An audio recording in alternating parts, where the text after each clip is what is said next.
Okay, this is lesson 5.4. Combining polynomials.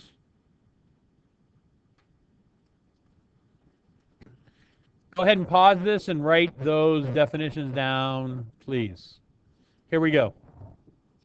So, you want to write this in standard form. Now, we've said standard form, alphabetical order. Remember, I told you this isn't quite right, but alpha order. And then in that alphabetical order, you're going to put the highest exponent first. So this is all x's, right? So we're going to put the highest exponent first. So that is 6x to the fifth. So 6x to the fifth power. That's gone. Negative 7x to the third power is next. I have to bring the sign to the left of the number with the number.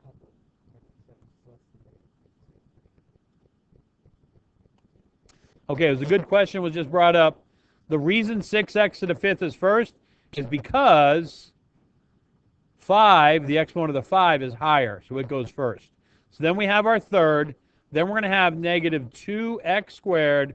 Then we're going to have plus x minus 1. All right? The leading coefficient is 6 because it is the coefficient, the first number, with the 5.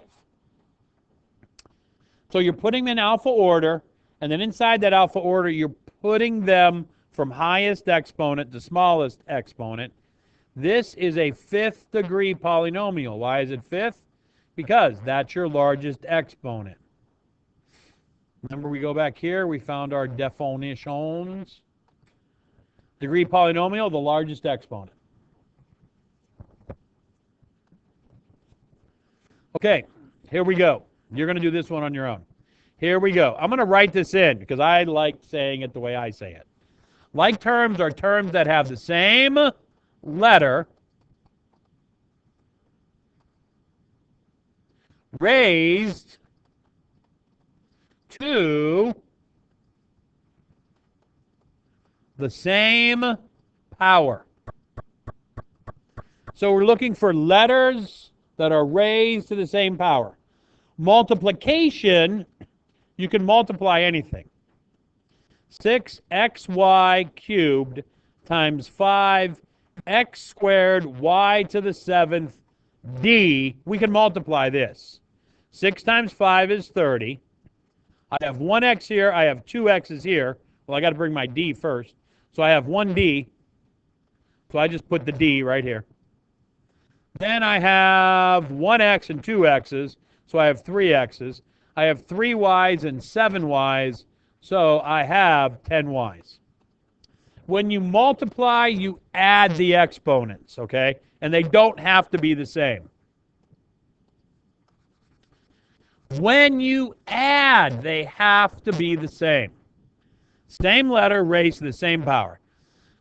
So right here, I have an x squared and I have an x squared. So now all I do is I add the numbers. 3 plus 2 is 5. And I keep it x squared. When you're adding, you keep the letter the same. So now I have a y squared and a y squared. Notice how I highlighted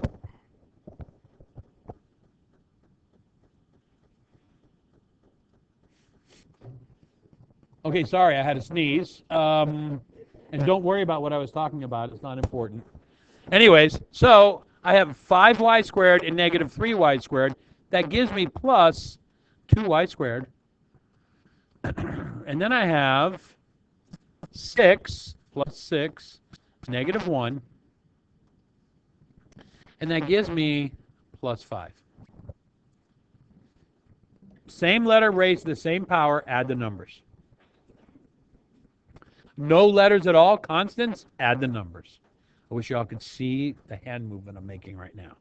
It would really make this come together for you if you could see this. Okay, so go ahead and do number 3. Oh, you probably went and did number 3. Hold on, there's a number 2 down here, isn't there? So if you're watching this, I just screwed up. You did number 3, but we'll get to that in a second. Let's look at number 2. What's the difference with number 2?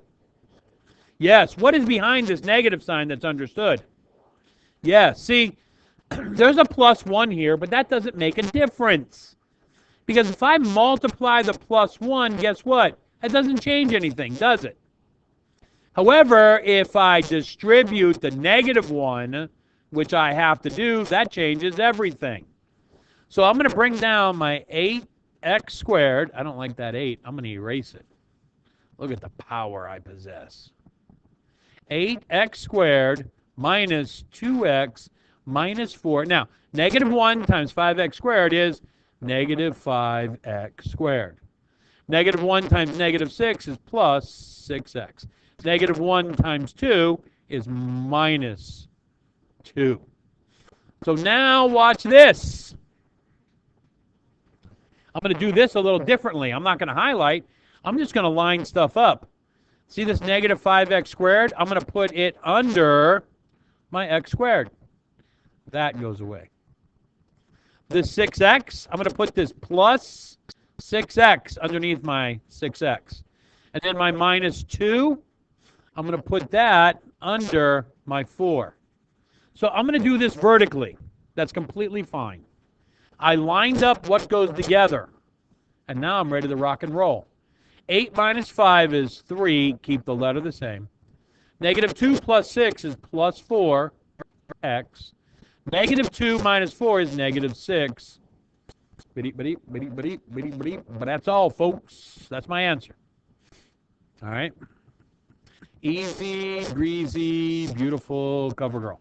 Now, I told you to do number 3, so go ahead and do number 3.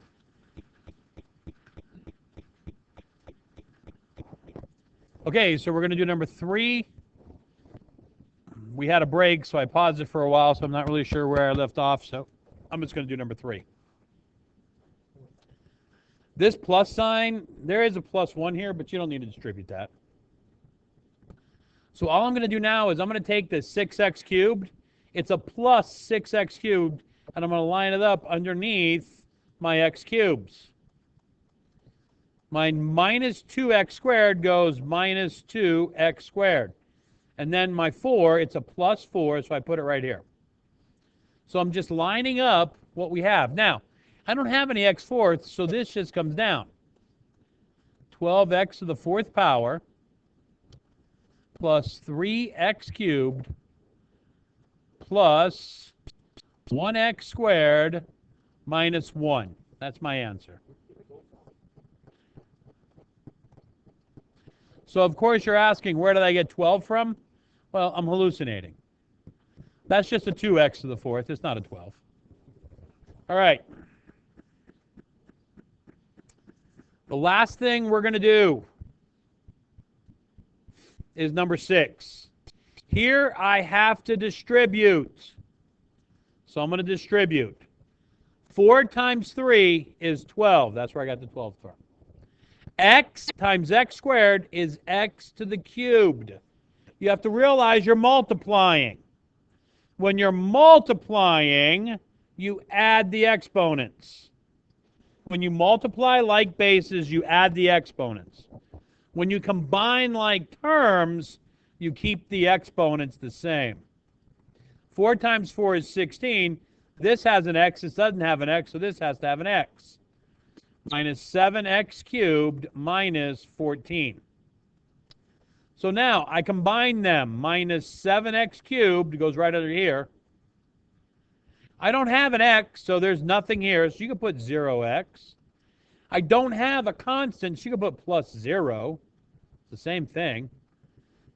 So I get 5x cubed plus 16x minus 14.